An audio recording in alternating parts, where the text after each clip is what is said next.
प्राकृतिक संसाधन वे संसाधन हैं जो कि प्रकृति द्वारा प्रदान किए जाते हैं तथा मानव के लिए उपयोगी होते हैं।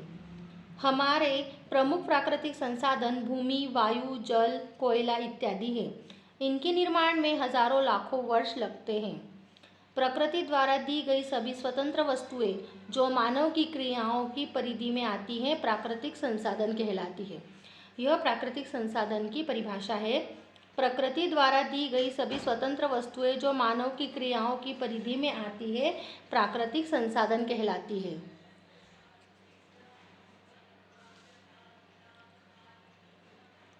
कोल एवं पेट्रोलियम खनिज ऊर्जा के प्रमुख अवनीकृत स्रोत थे। प्राकृतिक संसाधन ईश्वर प्रदत्त ऐसे उपहार है जिनसे मनुष्य को अनेक प्रकार की सुविधाएं प्राप्त होती है। कोल के भंजन आसवन से कोल गैस, अमोनिकल द्रव, कोलतार व कोक जैसे पदार्थ प्राप्त होते हैं।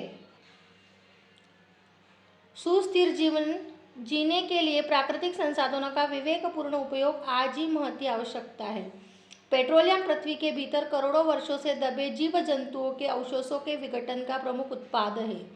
पेट्रोलियम अनेक हाइड्रोकार्बन का मिश्रण होता है। जीवाश्म ईंधन ऊर्जा मुक्त कार्बन यौगिक के अणु होते हैं जिसका निर्माण मूलतः सौर ऊर्जा का उपयोग करते हुए वनस्पतियों तथा अन्य जीवों ने किया था। प्राकृतिक पर्यावरण का कोई भी घटक जैसे भूमि, जल, वायु, खनिज, वन, चरगाह, वन्य जीव, वनस्पति, सूक्ष्मजीव आदि जिनसे मनुष्य को लाभ प्राप्त होता है प्राकृतिक संसाधन कहलाता है।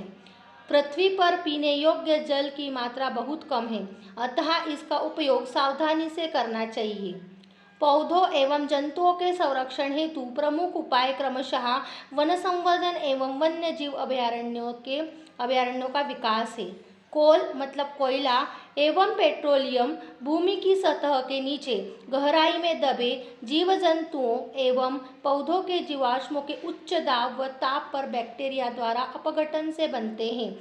अपघटन की क्रिया बहुत धीमी गति से होती है, अतः इनके बनने में लाखों वर्ष लग जाते हैं।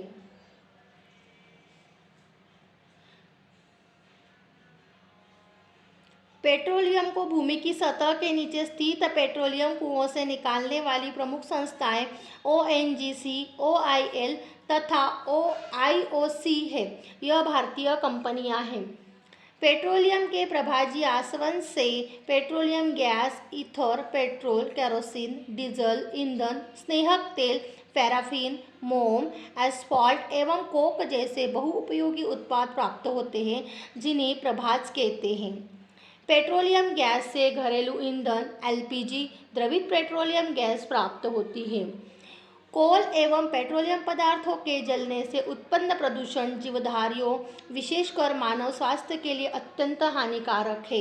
यह कई प्रकार के श्वास संबंधी रोगों को उत्पन्न करता है।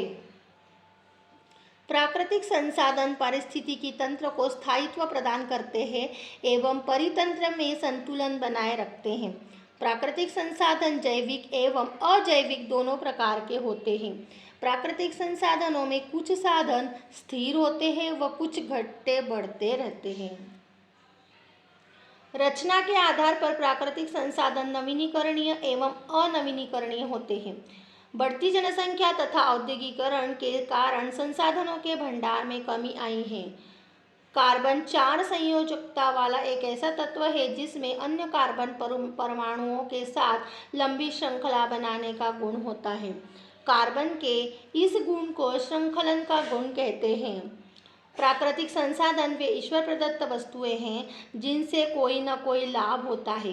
ये पृथ्वी जीवमंडल वायुमंडल से प्राप्त होती है और मानव क्रिया से स्वतंत्र रूप से अस्तित्व में रहती है। केंद्रीय संसाधन वे होते हैं जो विश्व में एक या दो स्थान पर उपलब्ध होते हैं, जैसे क्रायोलाइट धातु प्राकृतिक रूप में केवल ग्रीनलैंड में उपलब्ध होते हैं। प्राकृतिक संसाधनों का मूल्य उसकी उपलब्धता व मांग पर निर्भर करता है। प्राकृतिक संसाधनों का अंधाधुंध उपयोग अथवा दुरुपयोग इनकी मात्रा को प्रभावित करता है। नवीनीकरणीय संसाधन वे संसाधन हैं जो पुनः प्रयोग में लिए जा सकते हैं, अर्थात इसका निर्माण निरंतर होता रहता है। अनवीनीकरणीय संसाधन वे संसाधन होते हैं जिनका पुनः निर्माण निकट भविष्य में संभव नहीं है। वायु, जल, सूर्य का प्रकाश, भूमि, प्राकृतिक वनस्पति, खनिज पदार्थ, जीव जंतु, गुरुत्वाकर्षण शक्ति, अंतरिक्ष व आकाश, मौसम तथा जलवायु आदि प्राकृतिक संसाधन हैं। जल एक अमूल्य प्राकृतिक संसाधन है। जीवित व अजीवित के बीच परस्पर अंतर संबंध होता है। इससे बने तंत्र को पारिस्थितिकी तंत्र कहते हैं। पृथ्वी के 7/10 भाग पर जल है, लेकिन पीने योग्य पानी केवल 3% है। किसी भी क्षेत्र में होने वाली सामान्य वर्षा में 25% से 50% कमी होने को सूखा कहते हैं।